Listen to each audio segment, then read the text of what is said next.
Maswera sei mhuri yeZimbabwe. Tinokuchingamidzai zvekare kune chimwe chirongwa pano paZim Facebook Secrets and Confessions. Kuri sei kwose kwamungava muri kumativi mana enyika, tadzoka zvekare nemamwe masecrets nemaconfessions. Nyendu yekutanga yakamira sekudai so. Hanzi makadi zvenyu mukoma, ndinokumbirawo kuti munge muchindipostera nyaya yangu makavika chitupa changu. Ndikudawo help kubva kune vedare renyu. I am a pastor, by the way, but I am responsible for the many failures in our church. Vanhu vanenge vatanga angava ari mabusinesses, dzimwe nguva kana ndikatowana mukana kana vanhu vakasandidzidza nekukasika vakapota vachiuya nenyaya dzavo kwandiri, maadvices andinenge ndava kuzovapa haasi maadvices awo anotarisirwa kuti munhu anonzi a man of God anofanira kuti ange achizopa vana vesangano maadvice akaita seiwawo, but ndinowanikwa ndichinonopa mwana wesangano anenge auya kwandiri kana aine zvinenge zvichimunetsa mumarriage make, then ndobva ndatomupa a bad advice. For example, anokwanisa kunge ari mukadzi kana auya kwandiri, handina hango ruchiva rwekuti ndinozoda kuzorara nevakadzi vevanhu, but vazhinji vanozotondiudza kuti ivo vanenge vava kutoda nezvangu, kana zvazongoitikawo zvinozongoitika nemistake, but handina mukadzi wandakambopfimba ini pavakadzi vose avo vandakarara navo, avo vanouya kwandiri vaine matambudziko avo avanenge vachisangana navo. Saka kazhinji mukadzi anokwanisa kuuya kwandiri obva ati vamufundisi, ndanga ndichida kuti munge muchitaurawo nemurume wangu. Ndobva ndati kochiiko nhai mwana wesangano, anobva achizondiudza kuti murume wake ari kumuhurira, ari kuita zvemagirlfriend. Ini nekuda kwekuti handizivi kuti ndine mweya wakaita sei, ndiri munhu ane mweya wakasindimara, but at the same time ndinogona kuzviwandisa kuti izvi ndo zvandiri. I can smile for you, but ndinenge ndichitonzwa kutorwadziwa kuti uri kutorarama upenyu hwakatonaka hwandisingatarisire kuti unge uchizorarama upenyu hwakanaka saizvozvo. Saka advice yandinongopa munhu akadaro ndeyekuti iwe kana uchiona kuti murume wako ari kukuchita, pain yaanenge akupa kuti inge ichikwanisa kubva pamwoyo pako inongobviswa chete neumwe munhu, otherwise unozofa neBP. Saka kazhinji ndozvandinoita. Ava vanenge vari vakadzi vevanhu, vakadzi vanenge vakatobvawo kune vanhu zvechihure vanenge vasingatombozivi.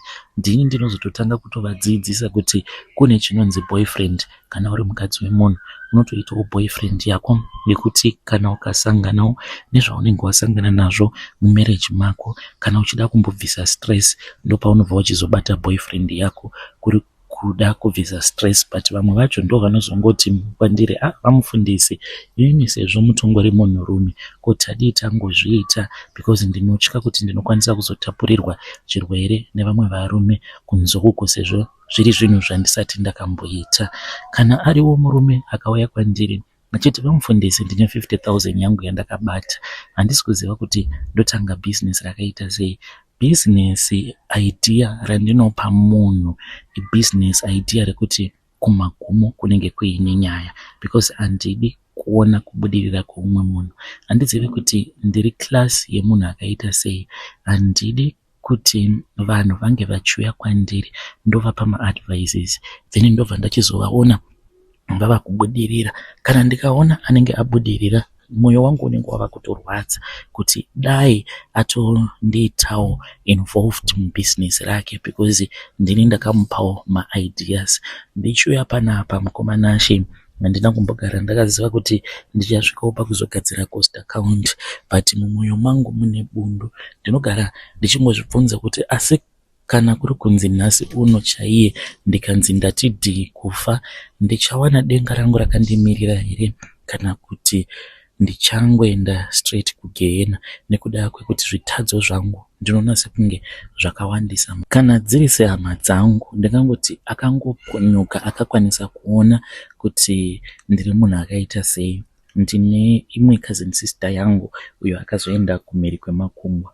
Ndakamudzvanyirira ndikamutsikirira because ndainge ndisingadi kuti ange achizobudirira, because ndaida kuti inini ndige ndichizonzi ndini ndega mumhuri akaenda kuyunivhesiti, uye zvekare anorana chechi, anofamba nemotikari. Saka zvaisindifadza makore acho iwawo. Ndaiti zviya kana kuri kunzi tikaendawo kumusha ndinenge ndiine motikari, ende ruzevha rwose vanhu vose vanenge vachingotarisa inini kuti Krismasi ino kutoti tinge tichinzi tadya Krismasi yakanaka hunge kana inini ndiripo. Saka ndaitozvitutumadza ende ndaitofadzwa nazvo. But nekufamba kwenguva vanhuwo vemumhuri vakazotanga kuitawo zvimabhindauko zvavo, vanhu vakatanga kutenga zvimotikari, asi vakauyawo kwandiri vasina kukwanisa kuziva kuti ndozvandiri. Vaiuya nemari dzavo, ndaienda navo muzvimadhilaship, zvimwe zviya zvemumikoto munhu unotengeserwa chimotikari chakafa. Ndiri munhu wekuti kana ukauya nemari yako, kunyange iri mari yakawanda, ndinosarudza kuenda newe kana kuna Ororo kuya kuti unge uchitenga motikari yandinenge ndichiona kuti inenge yakasakara, but ndinotokusimbisa. Ende vazhinji vanongoti nekuda kwekuti ndiri munhu waMwari, I am not capable of kuitira umwe munhu utsinye, but ndinenge ndichida kuti unge uchisekwa nevanhu. Kunyange ukabhuroka mubusiness, ndenda kutofamba ndichitokunyeya ndichiti takambozvitaura wani kuti hakuna kwazvinosvika. Uye zvekare hama dzangu vazhinji vakazotozviziva mushure mekunge cousin sister yangu auya akagara neni pamba pangu ndichimuitira utsinye. Ndakamudiscourage ndisingadi kuti ainge achizoendawo kuyunivhesiti, but Mwari vane kuita kwavo. Kune kwavakazoenda kuyouth convention, ndokubva achizobvako ainge ava noumwe mukomana uyo waainge akataurana naye ikoko. Sezvo ainge asinawo foni, akauya kumba akataura naamai guru vake. Mudzimai wangu akati, amai guru, ndine munhu uyo wandava kufambidzana naye. Saka aipota achishandisa foni yemudzimai wangu. Pandakangozviziva, ndakangochinja mafoni numbers, ndakangoselecta 1 digit ndikabva ndatochinja ndikangoseva zvekare sezvazvazviri. Saka ainge oti achifonera namba dziya dzichiti this number does not exist. Nyaya payakazosvika kwandiri, ndakamudiscourage ndikati munhu uyu itsotsi, usaramba uchida kutsvakana naye. But zvainge zvakarongwa naMwari, nekuti kana zvinhu zvikanzi zvinenge zvakarongwa naMwari, even if ukambodzivisa nekuda kwegodo, but chinenge chakanzi naMwari chinofanira kuti chinge chichiitika, chinozongoitika ende chinongomira sezvazvinenge zvakanyorwa mubhuku naMwari kuti gore rakati kune chakati chinofanira kuti chinge chichiitika. Mukomanashe vakaita makore vanhu ava vari vaviri vasingatauri vose. Takazoenda kubhindura kugomo kunonamata. Tiri mumugomo tichinamata, ndo pandakabva ndachizomuona mukomana uyo ainge aine mafoni numbers ake andainge ndakaedita mufoni. Ndakabva ndachizomhanya, ndikabva ndachizoenda kwainge kuine mudzimai wangu uye zvekare necousin sister. Ndikabva ndavaudza kuti tainge tichitofanira kuti tinge tichitoburuka mugomo tinge tichidzokera kumba, asi sezvisinei vakazoonana vakatanga kutaura vose. But akazozviziva hake kuti ndini ndainge ndakaedita mafoni numbers. Akauya kwandiri akati asi mukoma mudaro. Ndakangoti I was trying to protect you, but ane zvakawanda zvaakazoziva pamusoro pangu zvekuti ainge asingachadi kana kugara pamba pangu. Saka vakabva vachizoenda zvavo kumhiri kwemakungwa, akaenda kuyunivhesiti ari mumarriage make. Mukoma ndainge ndisingatodi kutoti ange achitoenda kuyunivhesiti because ndainge ndisingade kukurirwa. Ndainge ndichida kuti ndige ndichizova ndiri inini ndinotanga kuenda kumhiri kwemakungwa. Saka handizivi kuti mweya uyu wakabva kupi, mweya wakaita sei iwoyo unondikonzeresa kuti kana ndikaona munhu anenge achizviitira zvinhu zvake, life yake ichifamba zvakanaka, ndinongorwadziwa kuti dai uyu angosangana kana nemaproblems, kana aine zvimari zvake zvaanenge ainazvo, ndinenge ndichitoda kuti ange achizosvika pakubhuroka. Kana kuri sekuchechi paya panoitwa mapledgings, vamwe vanhu ndinotovapa maamounts ekuti imimi mari yamuri kufanira kuti munge muchibvisa, muri kuzobvisa mari yakati, but ndichizviitira utsinye. Nerimwe gore ndinorangarira kuti muchechi medu mainge muine imwe shirikadzi.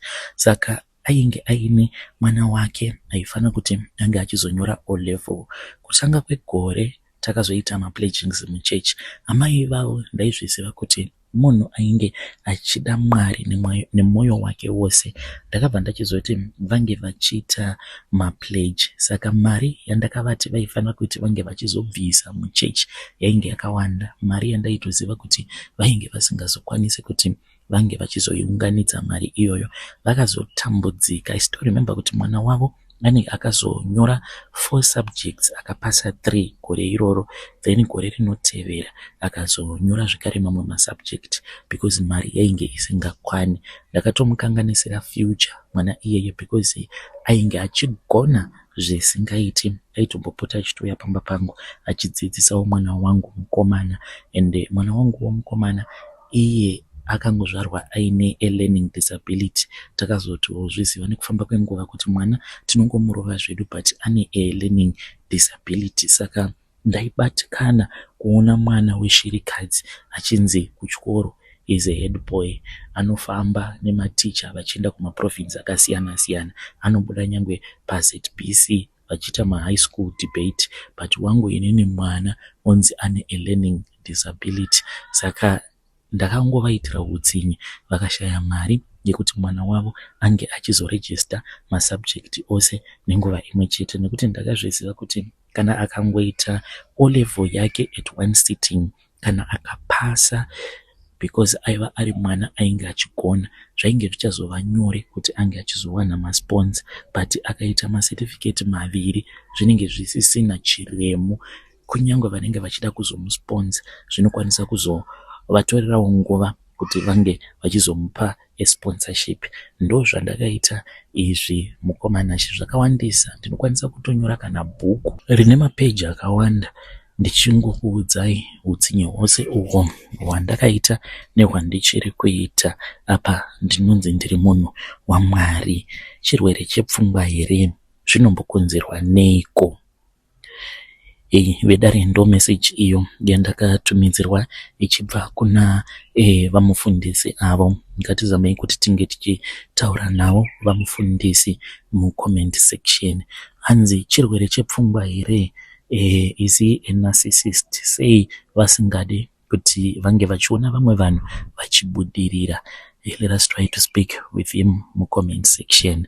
Rekedzai tibva taenda panyedu inotevera. Nyedu inotevera yakamira sekudai. Hanzi mukoma makadii zvenyu, please post my story. Makavikawo chitupa changu. Ndiri mudzimai uye zvekare ndine makore 32 years ekuberekwa. Zvekutoroorwa zvaramba izvi. Apa mwana no mwana, marriage no marriage. Ndaneta nekungoshandisiwa. Varume vose avo vandinenge ndichijola navo vose tinozosvika pakurambana. Vanenge vangori nesame problem rekuti sikarudzi inenge isingachashandi zvachose. Saka ndine secret iyo yandiinayo, isecret yekudzinza rikwedu. Baba vangu vainge vaine mari, nanhasi uno munhu ane mari dzake. Tine imba yedu, a family house, hakuna anogarako. Imba iyi iri kuCraimborn. Baba vangu vane dzimba dzakawanda ende ivo vanotomborarama nekudya mari dzemaroja, plus zvekare vane motikari, vanoita zve-export and importing. Vanotenga motikari kuna Japan vachidziunza muZimbabwe. Mukukura kwedu takakura tiri vanhu vainge vachirarama upenyu hwakanaka. Zvinhu zvakazochinja apo patakazoenda kuBorodale mushure mekunge baba vatora barika. Saka ivo baba vachitaura vanoti vakatanga kudzidzira kuita zvekuenda kun'anga mushure mekunge vatora mudzimai wenumber 2. Amai nini ava vakazoenda zvavo, vainge vaine mwana 1 wavakaita nababa vangu, but vainge vakanaka amai nini ivavo. Saka vaigara vachingonetsana nababa vachinetsana namama. Kubva mainini pavakatanga kugara pamba pedu, zvinhu zvakatanga kuchinja. Saka tainge tichingogara tose namainini musame house, but mazuva ekutanga vaitozviidza kunge munhu ari right, kunge munhu anotida, but vaizoti kana zviya kana kuri kunzi mama vakabuda ndopavaizosara vachitirova. Saka baba vanoti vakazoendawo kun'anga kuChipinge, uko kwavainge vachida kuti vange vachizonosimbisa barika ravo kuitira kuti vakadzi vavo mama naamai vange vachiwirirana. But vaendako ikoko vakabva vachizoudzwa zvekare zvimwe zvainge zvichinetsa mumabhizineses avo, kwava kubva vachizopiwa muti. Pane kamuti ako kavakapiwa kavakanzi vaifana kuti vange vachizoenda kunoudyara muti iwoyo musango. Baba vakati muti iwoyo vakati vaudyara vakaita makore 2 vachienda vachinodiridzira neweti yavo. Vaiti kana vapedza kuita weti vobva vachizozvicheka pachigunwe vosvinira ropa pauri muti iwoyo. Asi vanoti mushure mekunge amainini vazongotiza pamba vainge vatotizira umwe murume because vainge vaine musikanzwa amainini. Ende zvinhu zvainge zvichitongogara zvichitongotaurwa nevanhu vakuru kuti amainini vainge vachazotiza baba because vaita sekunge vakangosangana mubhawa, but nekuda kwekuti amainini vainge vakanaka baba vangu vakatongo vachiva. Saka amainini vatiza ameno kuti mhiko dzacho dzakakanganisika here ipapo pakatiza mainini. Zvimwe kuda baba vangu vaifana kungoramba vaine barika ravo. Baba vakaedza kuti vange vachikasika vawana umwe mukadzi, vaigara vachingonetsana naamai vachiti vainge vachida kuti vange vachiwana umwe mukadzi uye zvekare vange vachizomuunza pamba mukadzi iyeye. Saka it's like mhiko dzavo dzainge dzakanganisika nekuti pamba painge pangosara amai vari mukadzi umwe chete. Apa baba in secret vainge vatorombera barika ravo iroro. Saka baba vanoti mushure mekunge amainini vatanga kugara neumwe murume ndopa vakatanga kuona nyoka. Vanoti zuva ravakatanga kuona nyoka vakaiona nyoka yainge iri mune imwe motikari yavo yavainge vachifarira, yainge iri pajero yered yavaiwanzo kufamba nayo kana vachienda kure kunenge kuri kumamisha.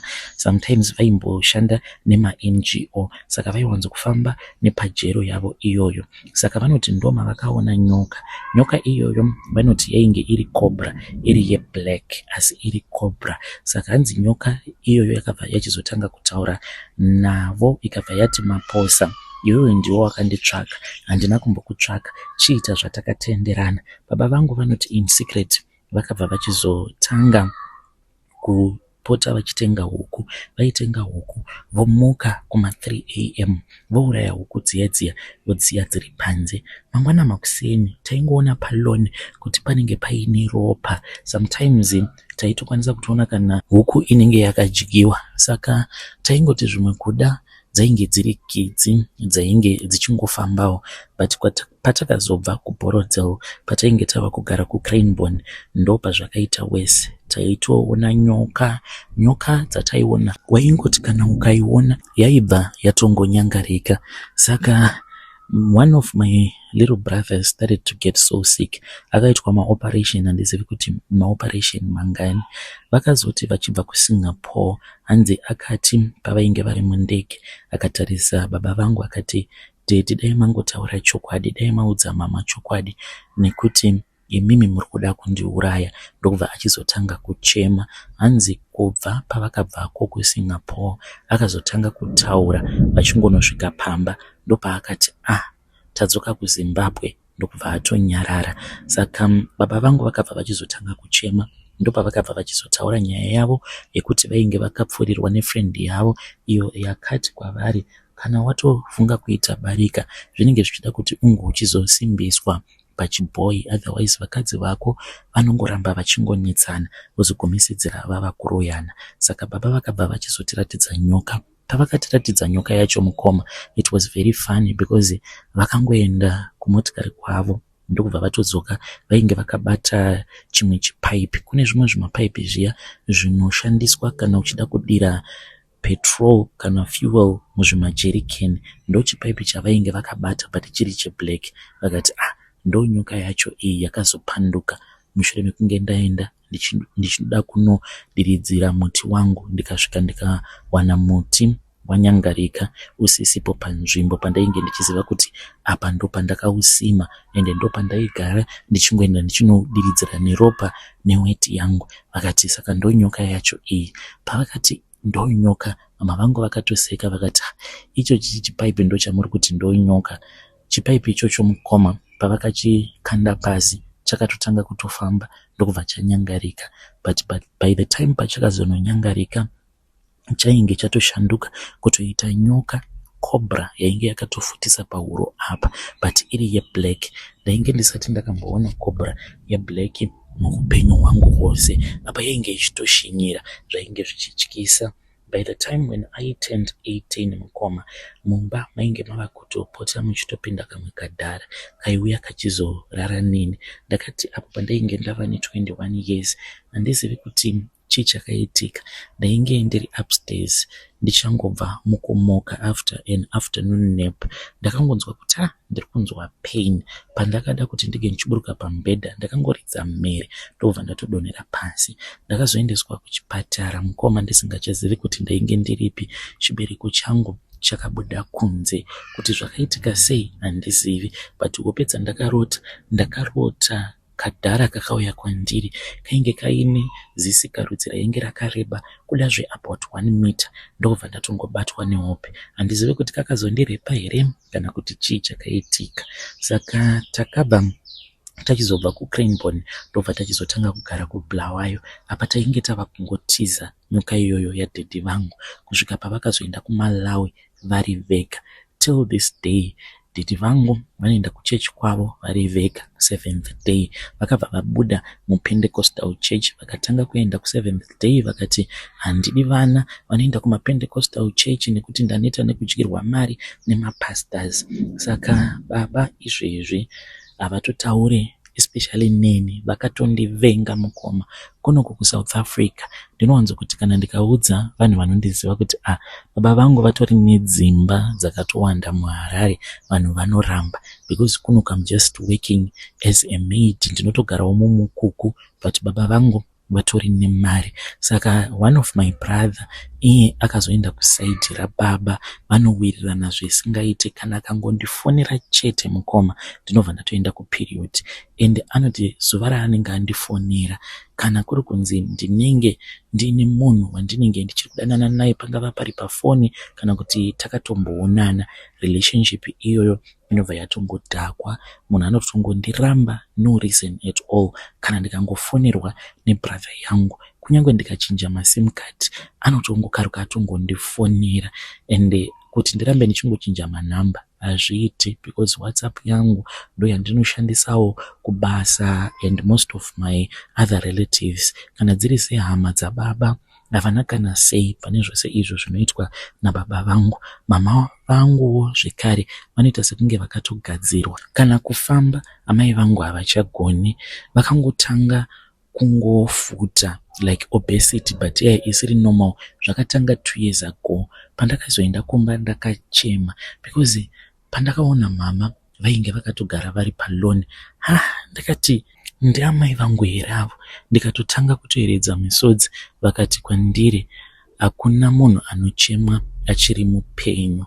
Saka ndakabatikana mukoma because amai vangu kana kufamba havachagoni, vane mamaid maviri, then kozoita umwe maid uyo anoita look after the house and everything. Then ava vaviri basa ravo ndere kungoti panenge paina amai ndipo pavanenge vari. Mama vangu vakati varoda kubuda panze, vanoburitswa panze nemamaid avo iwako, vovaisa pawheelchair. Mukoma wheelchair yacho iyo inoshandiswa naamai vangu, it is not a normal wheelchair, it is a special wheelchair yakatotengwa kumheri kwemakungwa, because muZimbabwe haitowanikwi. Saka zvinhu zvinondibata, ndinorwadziwa mukoma. Apa ininiwo ndiri kungokura, vezera rangu vatova nevana 2, 3, even 4, but tarisiro ndichiri nayo kuti naMwari zvinoita. I hope kuti one day ndichamuwanawo munhu wekuti achanzwisisawo situation yangu kuti baba vangu vakabata, saka pane nyoka inopota ichiuya ichirara neni. So far ndisati ndava neconfidence yekuti kana ndikasangana nemunhu wandinenge ndichifambidzana naye ndobva ndamuudza chokwadi chose. I need advice kubva kune vedare renyu kuti ndodii, ndongoramba ndichinamata here even though ndisina kana change yandiri kuona, kana kuti ndomboedzawo zvimwe kumbofambawo mudzin'anga nemumaprofita, zvimwe kuda ndinokwanisa kuwana help, sezvo baba vangu ivo vachiita kun'anga vaine zvikwambo zvavo zvavainazvo, ndongotiwo ndava kungodzosera moto kumoto. Kana mukazoposta mozondizivisawo, ndichazokutumidzirai picture rangu kuti munge muchiona munhu wamuri kutaura naye. Vedare ndo message iyo yandakatumidzirwa ichibva kuna vahanzvadzi vedu. Ngatitaurei navo mucomment section. Hanzi no mwana no marriage. Ndinorarwa nenyoka. Murume wose wandinenge ndarara naye anogomisidzira ava nedambudziko re-erectile dysfunction, asi kana tikangorambana hanzi zvinobva zvatongoita. Akazongonorara nomumwe mukadzi, hanzi anoita sekunge munhu asina kumbogara akasangana neproblem, asi akada kudzoka futi kwandiri, hanzi inobva yatoponja zvekuti zvinototora kana makore kuti ange achizova right. Hanzi it's like varume ava vanouya kwandiri ndinovapa tsvina inozobloka tsinga dzavo dzinofambisa ropa dzichiendesa kunhengo dzavo dzakavanzika. Hanzi ndokuda advice, ndodiko ndomboita zvekumasowe here kana kuti kun'anga. Hanzi pari zvino ndinongonamatawo, ndinoenda kuPentecostal, but ndaneta ndokutaura kwavari kuita. Hanzi I am tired. Hanzi there is nothing that is changing. Ngatizamei kuti tinge tichitaura navo mucomment section.